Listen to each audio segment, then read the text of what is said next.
तो हेलो दोस्तों, good morning.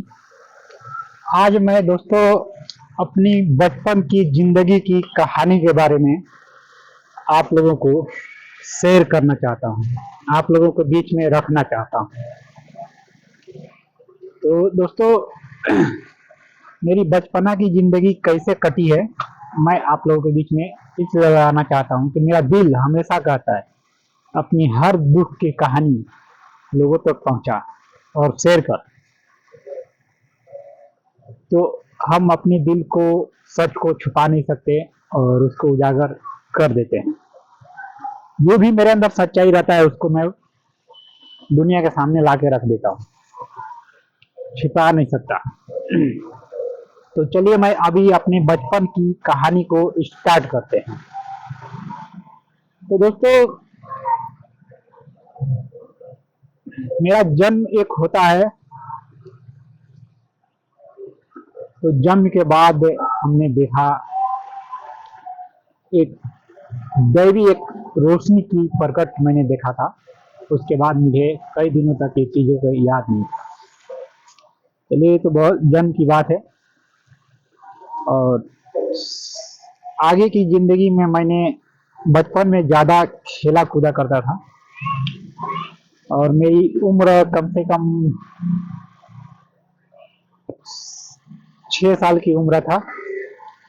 तो मैं क्या करता था बचपन में, हमारे गांव में एक फील्ड था और वहां पर एक इनार बोलो या बावड़ी बोलो, वो बावड़ी था। तो उस बावड़ी में मैं क्या करता था, ईटा बांध कर रस्सी में डेली ले जाकर उसमें फेंका करता था। तो यही मेरी आदत थी और मुझ पे कोई दबाव प्रेशर नहीं था, क्योंकि मैं बच्चा था और मेरी माँ जो है मजदूरी करने खेतों में चला जाया करती थी। तो ऐसे ही 3 रोज बीता, चौथा रोज जब गया उस बावड़ी में, ईटा पत्थर रस्सी बांध कर ईटा फेंका, तो ईटा के साथ साथ उस रस्सी के साथ मैं भी उस बावड़ी के अंदर, इनार के अंदर चला गया। तो उस बावड़ी के अंदर से जो लोगों ने देखा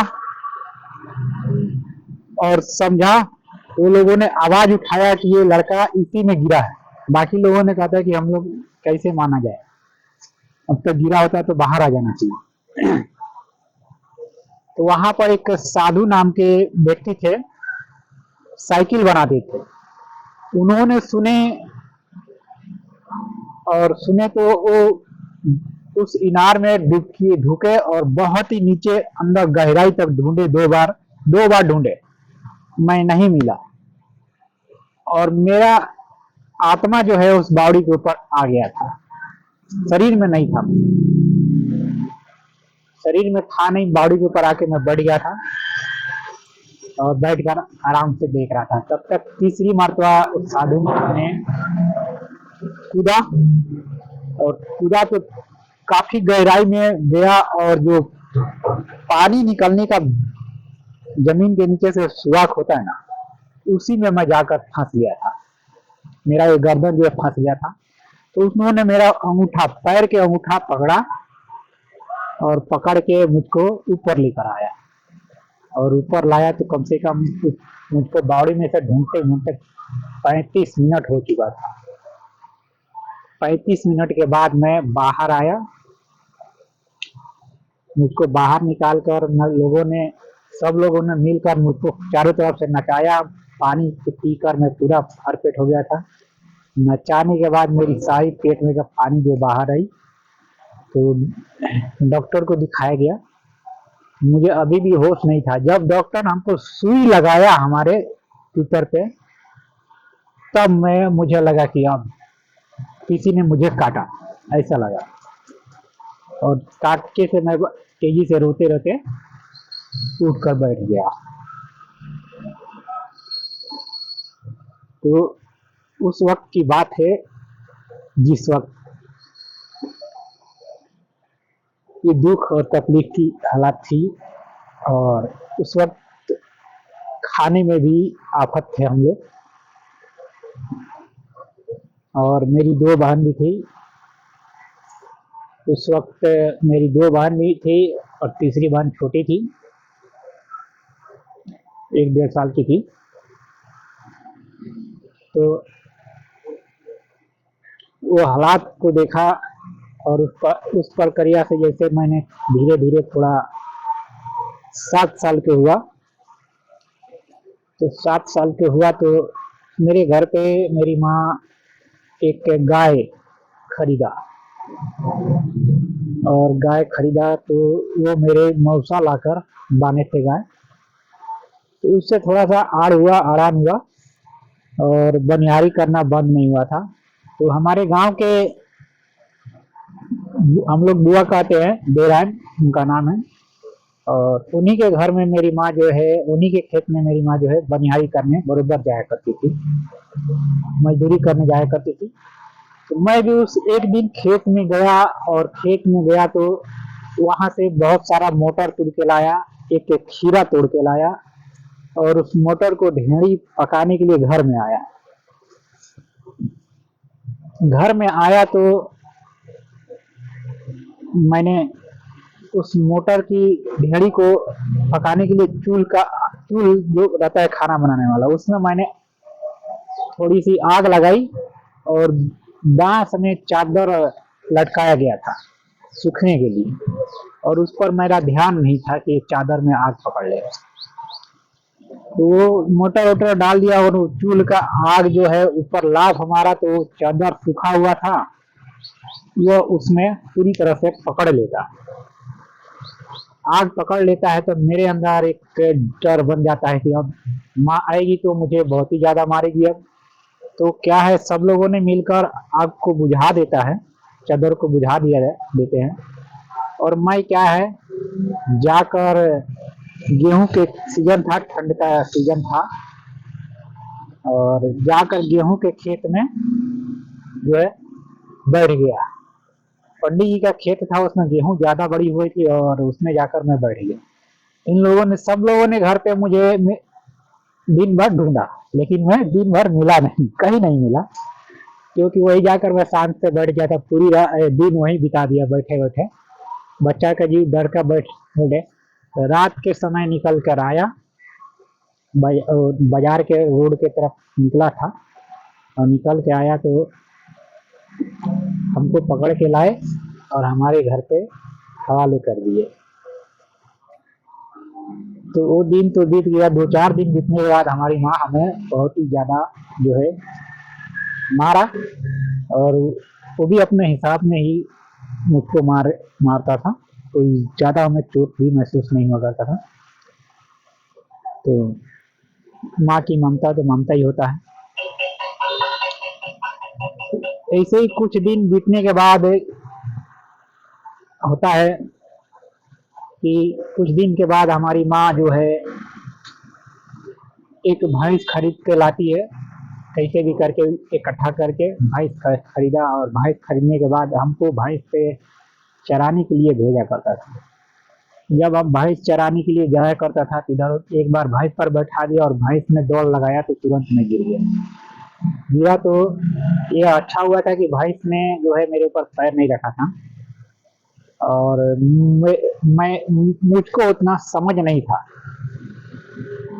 7 से 8 साल की उम्र में मुझको उतना समझ नहीं था, और उस भैंस को मेरे पास बेल्ट था, और बेल्ट से जो है 3-4 बेल्ट मैंने उस भैंस को मार दिया। वो भैंस गिर गई, चमड़ा में गिर गई, उसको पानी वानी डाला गया, फिर भैंस उठी, घर पे लाया, सही सलामत लाया, भैंस सही हो गई।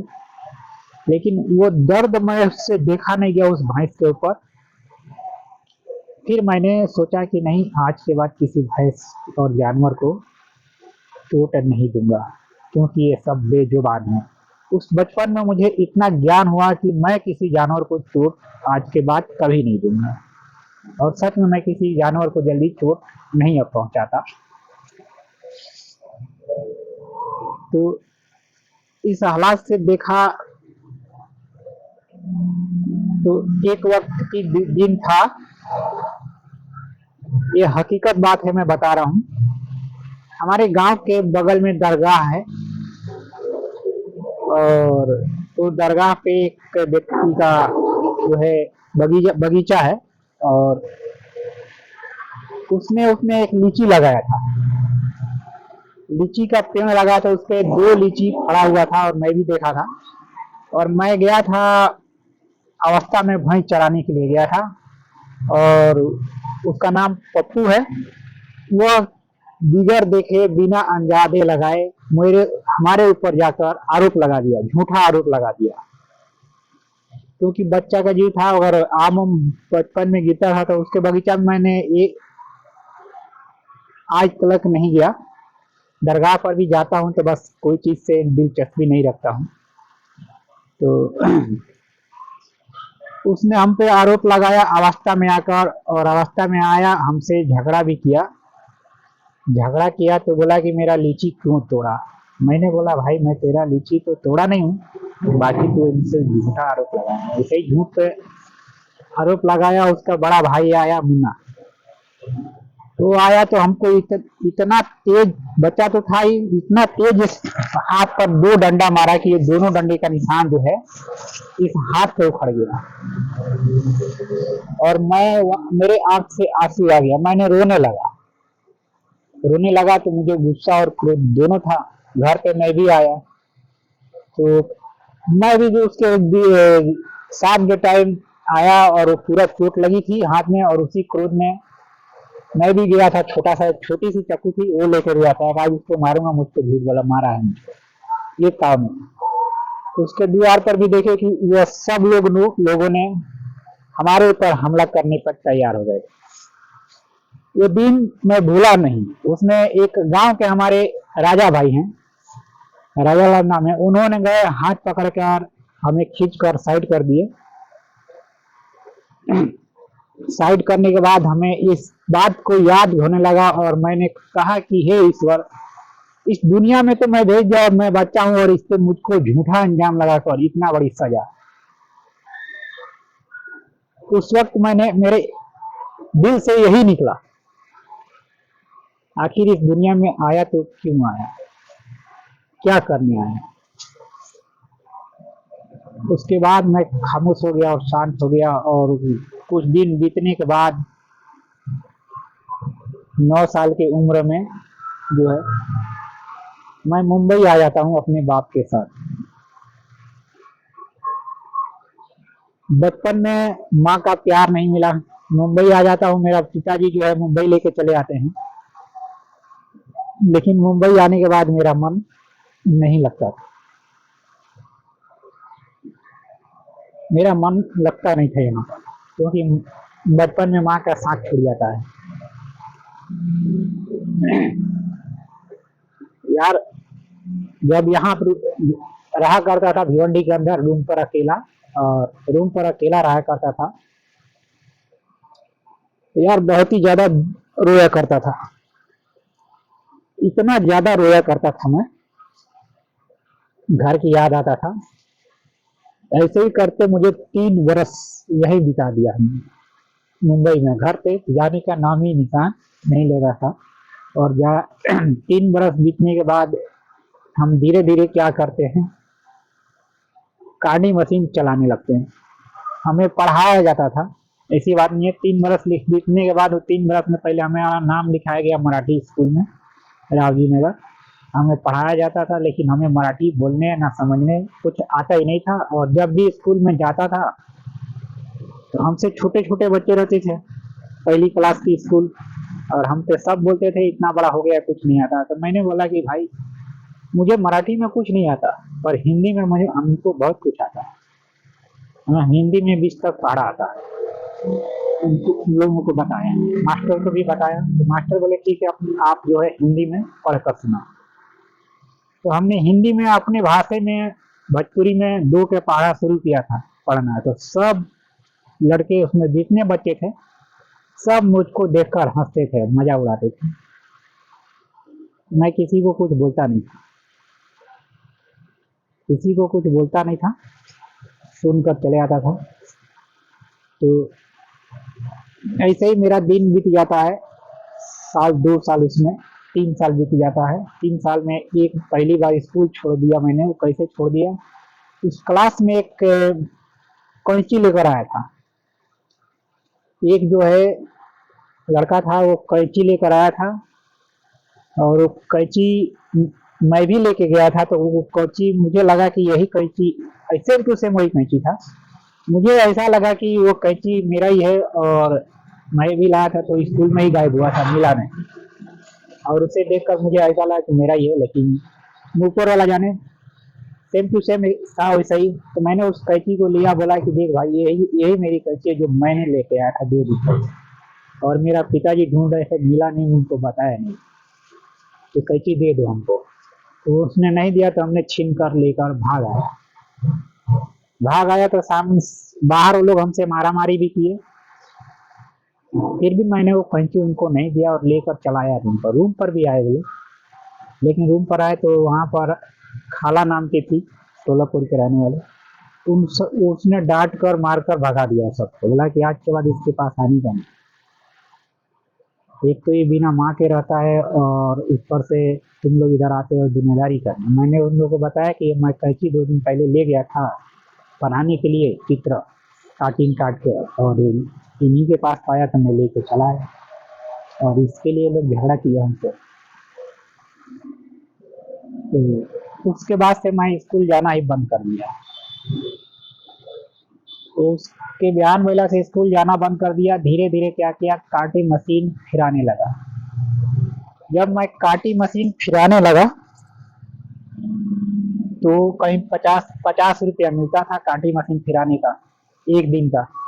तो दिन भर में इधर उधर जाके काटी मशीन फिराता था तो 50 रुपया आ जाता था। तो मैं क्या करता था, उसे थोड़ा मिठाई उठाई खरीद के खाया करता था। बच्चा का जीव था, 9 साढ़े 9 साल की उम्र थी, 10 साल की। उसके बाद जो है, एक बार मैं घर पर आया, 4 महीना रुका। 4 महीना बाद फिर मुंबई आया। तो मुंबई आया तो मुझसे मेरा पिताजी जो है सवाल किए, ये बताओ तुम पैसा कमा कर अब क्या करोगे, काम कर रहे हो। तो मैंने वो अपनी घर की हालातों को देखकर उनसे डायरेक्ट जवाब दिया कि यह पैसा मैं घर पर भेजूंगा और घर की हालातों को सुधार करने की कोशिश करूंगा। तो हमारे पिताजी ने जवाब दे दिया, फिर कब तुम आज से अपना देखो, अपना कमाओ। मैं बोला ठीक है, ये भी मंजूर है। तो एक तो वक्त की बात थी, थोड़ा 4 महीना पीछे की कहानी बता रहा हूँ अभी, जो आगे कर दिया हूँ।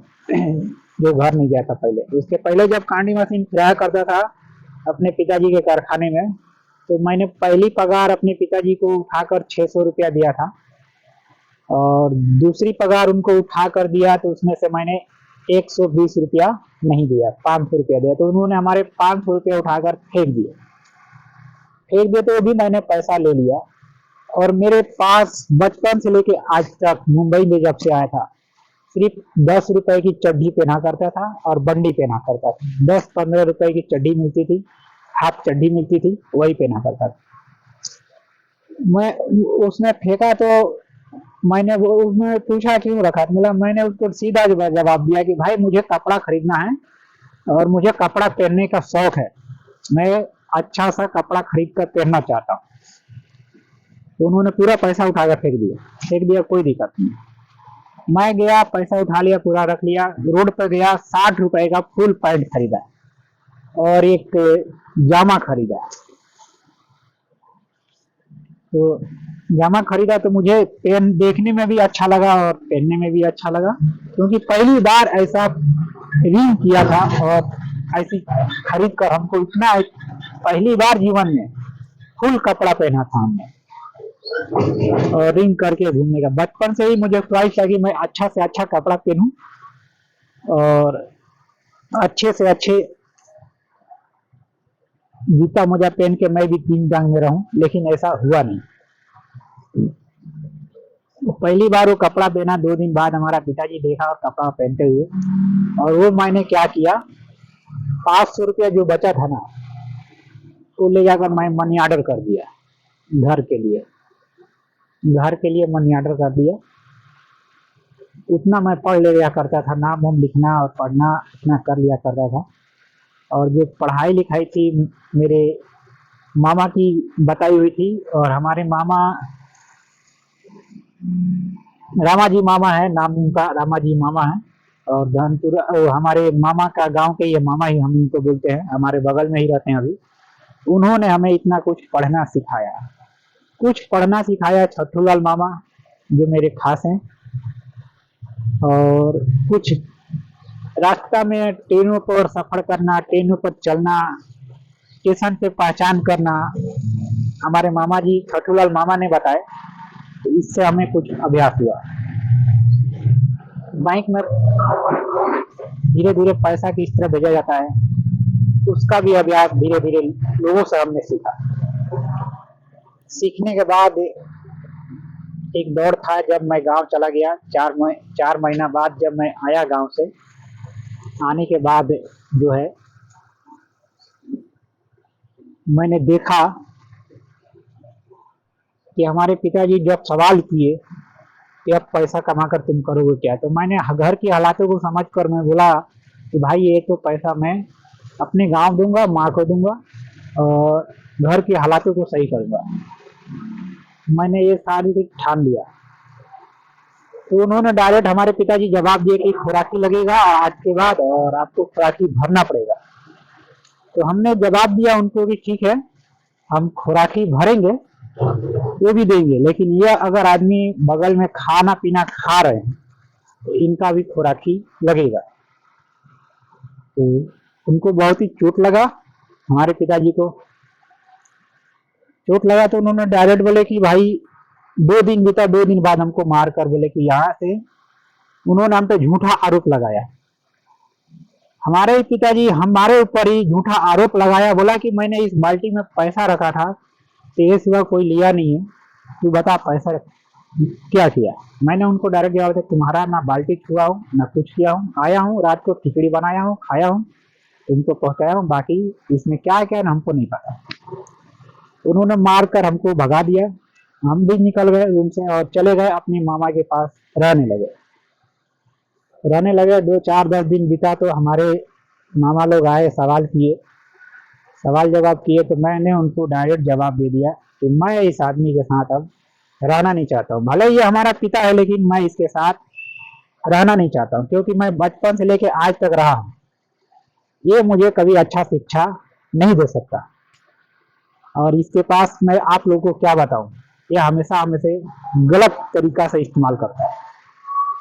और इसके अंदर एक बुरी आदत है जो मुझे पसंद नहीं थी। तो उससे मैं दूर हो गया, रामू नगर रहने लगा। अपने दुनिया में जब रामू नगर रहने लगा मामा लोग के साथ में, तो मैं क्या करता था, जो भी पैसा रहता था अपने मामा से बोलकर लिखवा कर उसको मनी ऑर्डर कर दिया करता था, घर पे भेज दिया करता था। जो पैसा कमाया करता था तो अपने मामा के पास रखता था। और वो जो है जैसा मैं बोलता था उस हिसाब से हमारा मामा जो हमारे पैसे को इकट्ठा करके लौटा देते थे। हमारे पैसा खाते पीते नहीं थे। और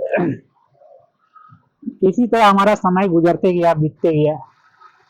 भिवंडी में एक धीरे धीरे मैं लूम चलाने लगा। लूम चलाने लगा तो अच्छा पैसा आने लगा। तब हमारे पिताजी हमारे साथ आए थोड़े दिन के लिए, थोड़े दिन के लिए हमारे साथ आए। तब भी मैं वही हाल करता था, पैसा जो है कमाकर घर ही भेजा गया।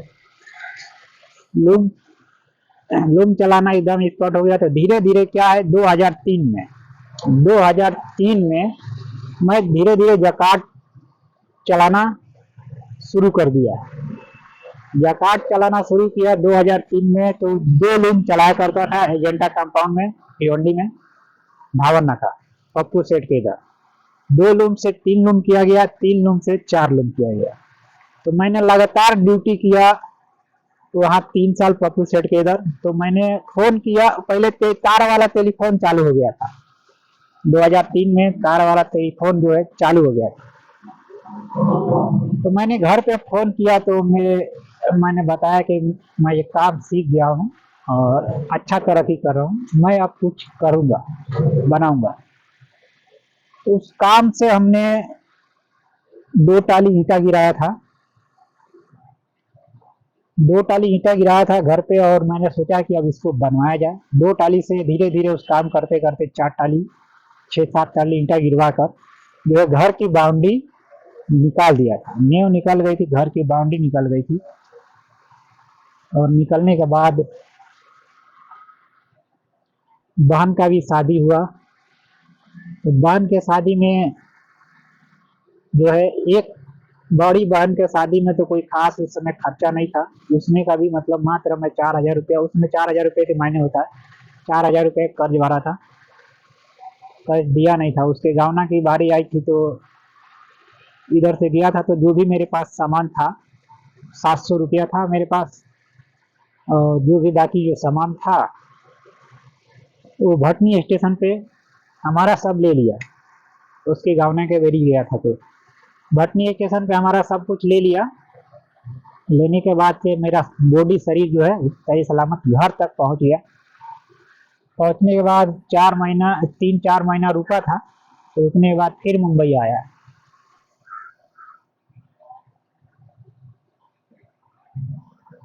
और मुंबई आने के बाद एक बहन का शादी किया, उसमें खर्चा पूरा लगा जो मेरे से बड़ी थी और उस शादी में हमारा बाप जो है नहीं गया। तो उसकी आदत जितनी बुरी थी वो बुरी आदतें देखकर मुझे बहुत ही ज़्यादा दुख हुआ और मैं उसी बुरी आदत की वजह से उसके साथ रहना नहीं चाहता। तो और इस कहानी में बहुत ही ज़्यादा दुख की वाली बात है। और उसके बाद जो है कैसे भी करके बहन की शादी हो जाती है। दूसरी बहन की शादी, उसके बाद हमारा शादी का नंबर आता है। हमारा शादी का जब नंबर आता है तो हमारा बचपन से एक ख्वाहिश था कि मैं पैसा कौड़ी कुछ भी नहीं लूंगा पर लड़की मुझे पढ़ी लिखी चाहिए। अगर ऐसा है तब मेरे जीवन के लिए सही है, ऐसा नहीं है तो हमारे जीवन के लिए सही नहीं है। हमारी उम्र हो जाती है, 2009 की बात है ये शादी की।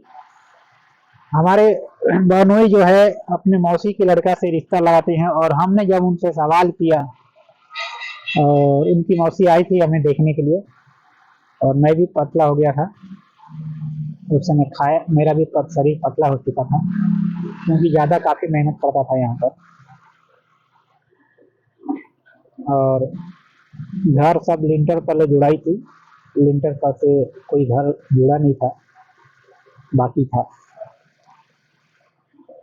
तो हमने सवाल किया कि लड़की कितना पढ़ी है तो उन्होंने, हमारे जिया ने सवाल किया कि जवाब दिए कि वो 10 तक पढ़ी है, तू कितना पढ़े। मैं बोला भाई मैं कुछ भी नहीं पढ़ा हूँ लेकिन मुझे पढ़ा लिखा चाहिए, मेरे जिंदगी को चलाने के लिए मुझे पढ़ा लिखा की जरूरत, तब मैं कुछ दुनिया में आगे बढ़ सकता हूँ और कर सकता हूँ, क्योंकि मुझे जिंदगी के विषय में ज्यादा अभ्यास थी। दुख और तकलीफ से मेरी जिंदगी थी और जो इंसान दुख और तकलीफ झेला रहता है वो जानता है और समझता है। तो उन्होंने धोखा से मेरी शादी एक के मूर्ख लड़की से करा दी थी और मेरी माँ को लालच हो गया 40,000 रुपए की। तो उसका भाई विदेश था और 40,000 रुपए की लालच दे दिया और उस लालच में वो क्या है, धोखे से वो शादी हो जाती है। अब शादी हो जाती है तो भाई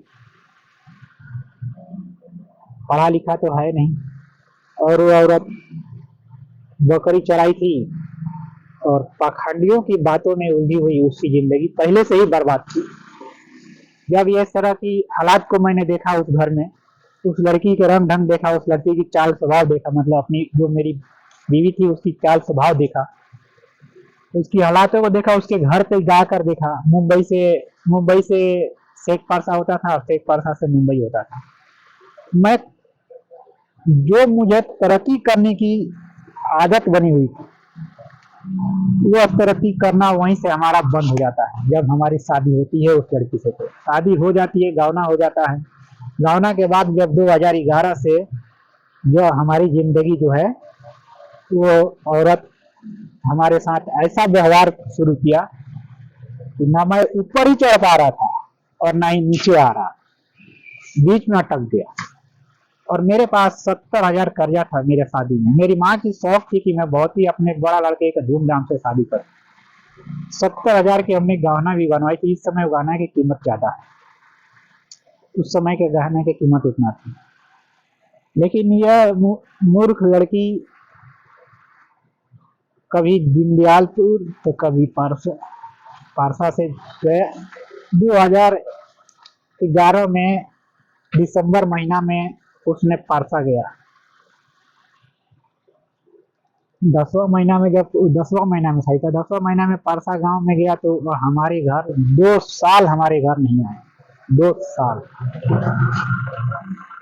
उस पारसा के लोगों के विषय में, उनके वातावरण के विषय में मैंने प्रवेश किया और वहाँ की पारसा गांव की चाल रहन बुद्धि विचार के बारे में प्रवेश करने की कोशिश किया तो मैं बावला और पागल बन गया। एकदम बावला पागल की तरह हो गया, एकदम सीधा साधा। भाई बोला कि भाई इस गांव में तो हमें कैसे रहना है, किस प्रकार से रहना है, और इनका वातावरण क्या है, इनका स्वभाव क्या है, इनका रहने का चलने का तरीका, इनका परिवर्तन क्या है, ये हमें देखना जरूरी था। तो परसा गांव में मैं पागल बन के और क्योंकि मेरे ऊपर 70,000 का था और कमाई मेरी डूब गई। हमेशा उस औरत की टेंशन हमारे सर पर 7 गुना ज्यादा हो गया। तो औरत, मैं सोचा करता था कि बचपन में माँ का प्यार नहीं मिला तो चलो बीवी का तो प्यार मिलेगा, मीठी आवाजें मिलेगी, बात करने की अच्छा सोच मिलेगा। पर ऐसा नहीं, वो औरत और ही ज्यादा लोगों से राय लेना, बाबाओं से राय लेना, इससे राय लेना, इस तरह से राय ले लेकर वो हमारे ऊपर हमला करना शुरू कर दिया। जब हमारे ऊपर गाली गलौज से और उल्टे सीधे एथियों से, और उसकी हमेशा कड़क आवाज निकलती थी, इतनी कड़क आवाज निकलती थी कि मुझे उसका आवाज पसंद नहीं आता था। उसकी आवाज इतना दिमाग पर जोर से लगता था, इतना दिमाग पर जोर से लगता था कि मैं पूरी तरह से टूट गया। मुझ में जान ही नहीं रहता था कि मैं फिर से काम करूं और काम करके अपने कर्जा को सोल्व करूं और अपने आगे का रास्ता क्लियर करूं।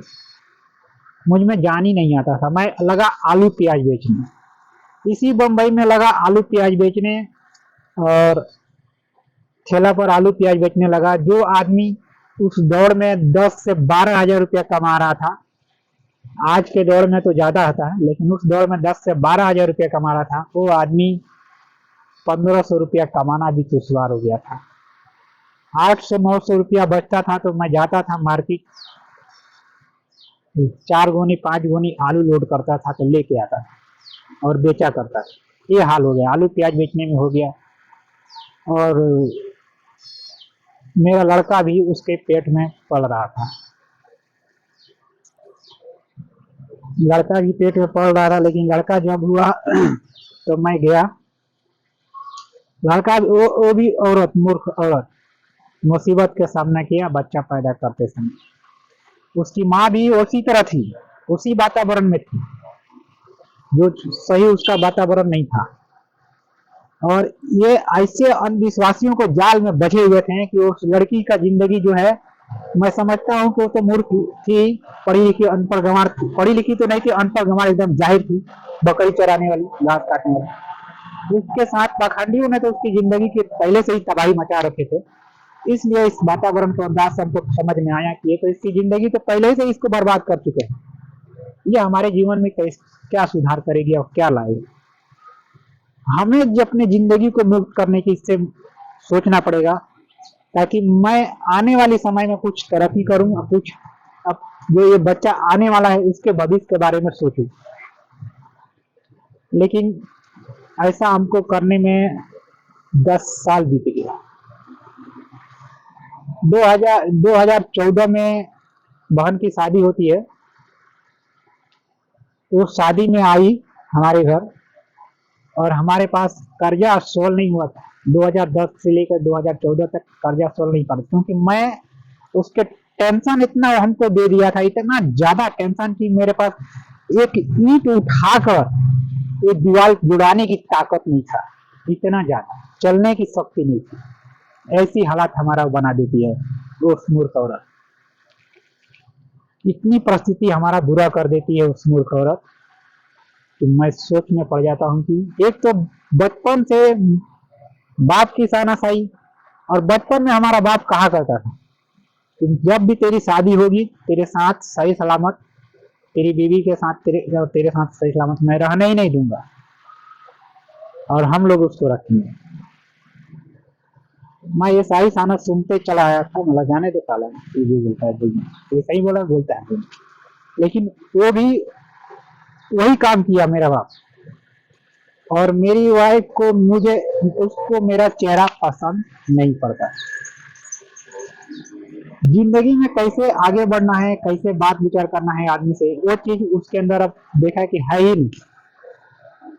मेरा भी वातावरण बदल गया, उसके टेंशन में मेरा भी वातावरण बदल गया। मैं भी एकदम पागलों का रूप ले लिया। मतलब करूँ तो क्या करूँ, जिंदगी इतनी मोड़ खराब कर दी। मैं जो सोचता था वैसा मिला नहीं, और मिला भी तो मुझे भी ये पागल बनाकर रोड पर लाकर खड़ा कर दिया। 2019